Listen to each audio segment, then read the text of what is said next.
সুপ্রিয় দর্শক, কালের সাক্ষী বলা হয়ে থাকে বটগাছ। এখানে একটা অবদার রাস্তা, মানে নদীর সাথে যে বেড়িবাঁধ থাকে, সেই বেড়িবাঁধের সাথে যে রাস্তাটা বটগাছ, বটগাছকে কালের সাক্ষী বলা হয়ে থাকে কেন? অনেক বছর ধরে বাঁচতে পারে একটা বটগাছ। এই যে ছোট্ট বটগাছটা দেখা যাচ্ছে, এর বয়সটা কিন্তু অনেক অনেক বেশি। আর এই যে রাস্তাটা নদীর বেড়িবাঁধ, অসপড়া গায়ে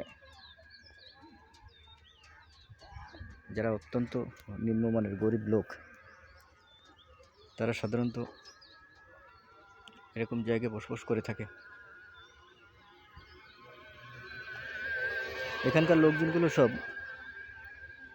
বিভিন্ন জীবিকা নির্বাহ করে বেঁচে থাকে। দৈনিক মজুরির উপর ভিত্তি করে তাদের সব কিছু চলে। অত্যন্ত মানবতার জীবনযাপন করে তারা। দেখেন, মানুষ আজও মাটির ঘরে বসবাস করে। আসলে আমরা মানুষেরা প্রকৃতির কাছে চরম অসহায়। রোদ ঝড় বৃষ্টিতে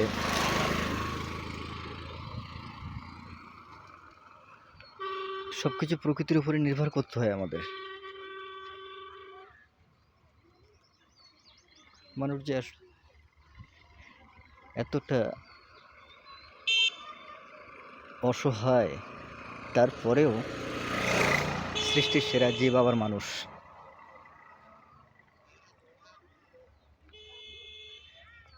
সুপ্রিয় দর্শক, এই মানব জীবন সেরা জীবন, তারপরেও অনেক ঘাত প্রতিঘাতের মধ্য থেকে আমাদের জীবন ধারণ করতে হয়।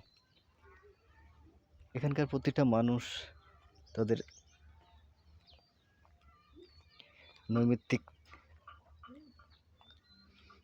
যে রোজগার, সেটা না করলে অনেক কষ্ট হয়ে যায়। তারা তাদের কাজের উপরেই নির্ভর করে তাদের জীবিকা, তাদের পরিবার। দেখেন, সোজা নদী, নদীর ধারেই